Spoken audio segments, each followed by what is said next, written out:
ओम नमो भगवते वासुदेवाय। कृष्णाय वासुदेवाय हरे परमात्मने प्रणत क्लेश नाशाय गोविंदाय नमो नमः। प्रिय भक्तगणों, आज मैं आपको इस कथा में भाद्रपद मास के शुक्ल पक्ष की एकादशी वामन एकादशी पद्मा, जिसे परिवर्तनी एकादशी भी कहा जाता है, व्रत की कथा और महत्व सुना रहा हूँ।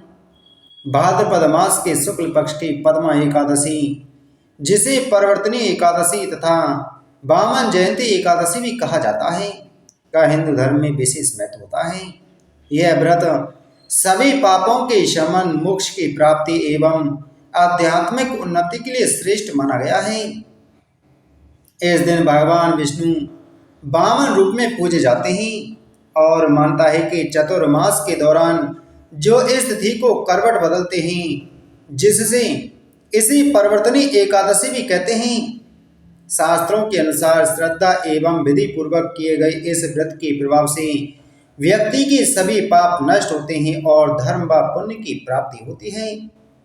यह व्रत मोक्ष प्रदान करता है और परिवार में सुख, शांति, समृद्धि तथा उच्च आध्यात्मिक लाभ देता है। युधिष्ठिर ने पूछा, हे केशव, भाद्रपद मास के शुक्ल पक्ष में जो एकादशी होती है, उसका क्या नाम, कौन देवता और कैसी विधि है, यह बताइए। भगवान श्री कृष्ण बोले, हे राजन, इस विषय में मैं तुम्हें आश्चर्यजनक कथा सुनाता हूँ, जिसे ब्रह्मा जी ने महात्मा नारद से कहा था। नारद जी ने पूछा, चतुर्मुख, आपको नमस्कार है। हे भगवान, विष्णु की आराधना के लिए आपके मुख से यह सुनना चाहता हूँ कि भाद्रपद मास के शुक्ल पक्ष में कौन सी एकादशी होती है। ब्रह्मा जी ने कहा, मुनि श्रेष्ठ, तुमने बहुत उत्तम बात पूछी है। क्यों न हो केशव जो ठहरे। भादों के शुक्ल पक्ष की एकादशी पद्मा के नाम से विख्यात है। उस दिन भगवान ऋषिकेश की पूजा होती है। यह उत्तम व्रत अवश्य करने योग्य है। सूर्य वंश में मानधाता नामक एक चक्रवर्ती सत्य प्रतिज्ञ और प्रतापी राजर्षि हो गए हैं। वे प्रजा का अपने औरस पुत्रों की भांति धर्म पूर्वक पालन किया करते थे। उनके राज में अकाल नहीं पड़ता था, मानसिक चिंताएं नहीं सताती थीं और व्याधियों का प्रकोप भी नहीं होता था। उनकी प्रजा निर्भय तथा धन धान्य से समृद्ध थी। महाराज के कोष में केवल न्यायोपार्जित धन का ही संग्रह था। उनके राज्य में समस्त वर्णों और आश्रमों के लोग अपने अपने धर्म में लगे रहते थे। मानधाता के राज्य की भूमि कामधेनु के समान फल देने वाली थी। उनके राज्य करते समय प्रजा को बहुत सुख प्राप्त होता था। एक समय किसी कर्म का फल भोग प्राप्त होने पर राजा के राज्य में 3 वर्षों तक वर्षा नहीं हुई। इससे उनकी प्रजा भूख से पीड़ित हो नष्ट होने लगी। तब संपूर्ण प्रजा ने महाराज के पास आकर इस प्रकार कहा। प्रजा बोली, नृप श्रेष्ठ, आपको प्रजा की बात सुननी चाहिए।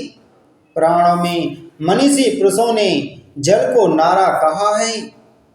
वह नारा ही भगवान का अयन निवास स्थान है, इसलिए वे नारायण कहलाते हैं। नारायण स्वरूप भगवान विष्णु सर्वत्र व्यापक रूप में विराजमान हैं। वे ही मेघ स्वरूप होकर वर्षा करते हैं। वर्षा से अन्न पैदा होता है और अन्न से प्रजा जीवन धारण करती है। नृपश्रेष्ठ, इस समय अन्न के बिना प्रजा का नाश हो रहा है। अतः ऐसा कोई उपाय कीजिए जिससे हमारे योग मोक्षेम का निर्वाह हो। राजा ने कहा, आप लोगों का कथन सत्य है, क्योंकि अन्न को ब्रह्म कहा गया है। अन्न से प्राणी उत्पन्न होते हैं और अन्न से ही जगत जीवन धारण करता है। लोक में बहुधा ऐसा सुना जाता है तथा पुराण में भी बहुत विस्तार के साथ ऐसा वर्णन है कि राजाओं के अत्याचार से प्रजा को पीड़ा होती है। किंतु जब मैं बुद्धि से विचार करता हूँ तो मुझे अपना किया हुआ कोई अपराध नहीं दिखाई देता। फिर भी मैं प्रजा का हित करने के लिए पूर्ण प्रयत्न करूँगा।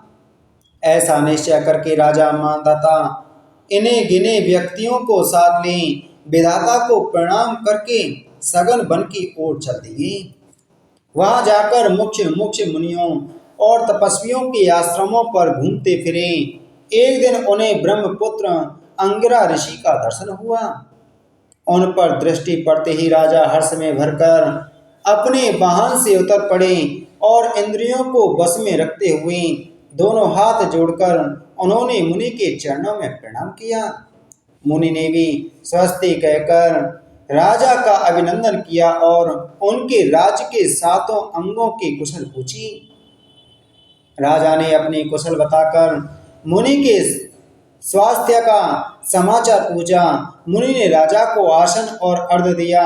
उन्हें ग्रहण करके जब वे मुनि के समीप बैठे तो उन्होंने इनके आगमन का कारण पूछा। तब राजा ने कहा, भगवान, मैं धर्मानुकूल प्रणाली से पृथ्वी का पालन कर रहा था, फिर भी मेरे राज्य में वर्षा का अभाव हो गया। इसका क्या कारण है, इस बात को मैं नहीं जानता। ऋषि बोले, राजन, यह सब युगों में उत्तम सतयुग है। इसमें सब लोग परमात्मा के चिंतन में लगे रहते हैं तथा इस समय धर्म अपने चारों चरणों से युक्त होता है। इस युग में केवल ब्राह्मण ही तपस्वी होते हैं, दूसरे लोग नहीं। किंतु महाराज, तुम्हारे राज्य में यह शूद्र तपस्या करता है, इसी कारण मेघ पानी नहीं बरसाते। तुम इसके प्रतिकार का यत्न करो, जिससे यह अनावृष्टि का दोष शांत हो जाए। राजा ने कहा, मुनिवर, एक तो यह तपस्या में लगा है, दूसरे निरपराध है, अतः मैं इसका अनिष्ट नहीं करूंगा। आप युक्त दोष को शांत करने वाले किसी धर्म का उपदेश कीजिए। ऋषि बोले, राजन, यदि ऐसी बात है तो एकादशी का व्रत करो।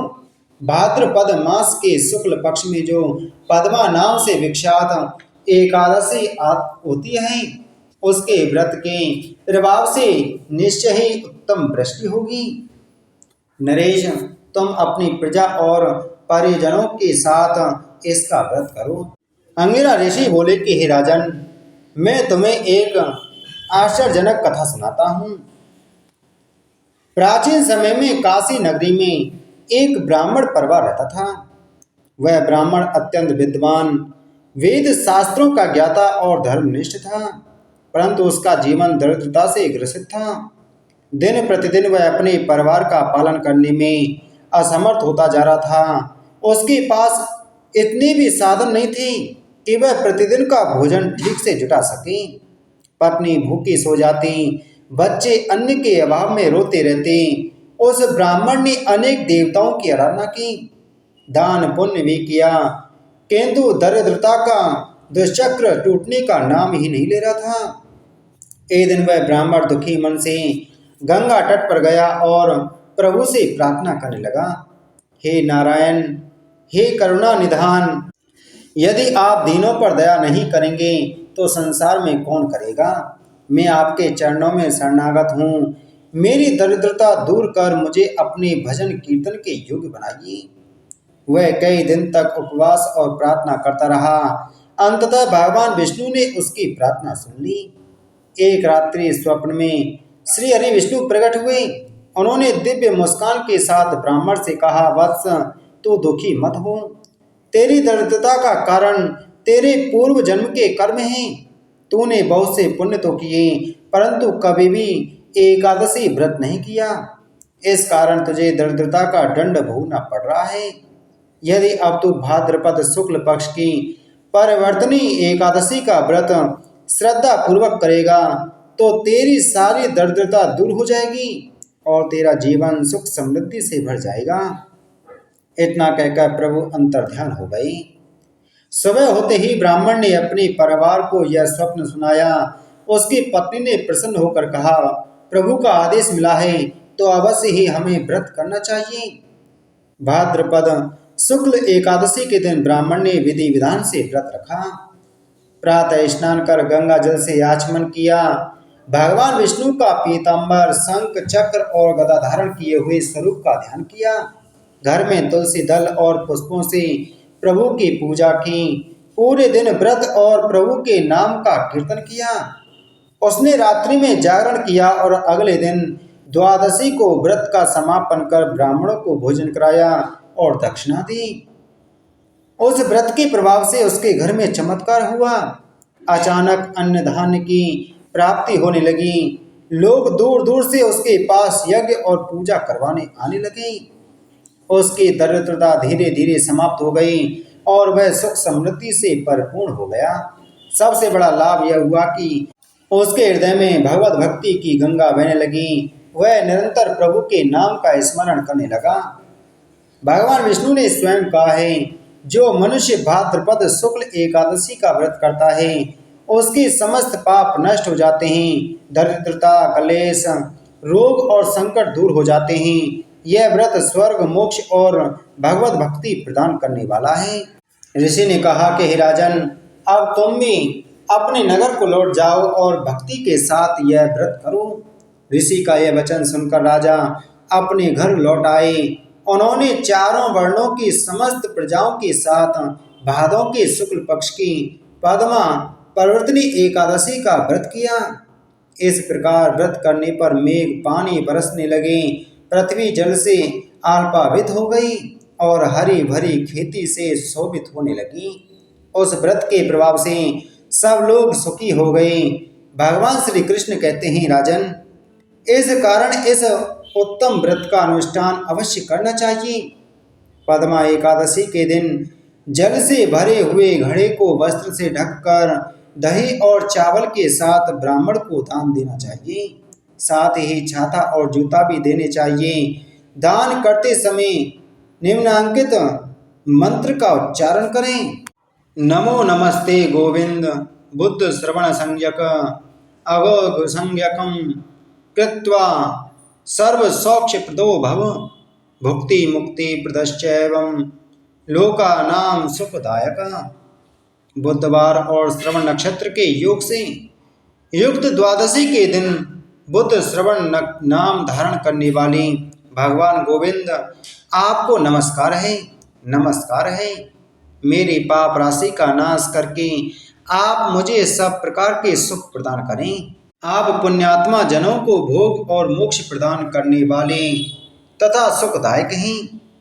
हे राजन, इस कथा के पढ़ने और सुनने से मनुष्य सब पापों से मुक्त हो जाता है। बोलो एकादशी महात्म की जय। बोलो श्री कृष्णचंद्र भगवान की जय।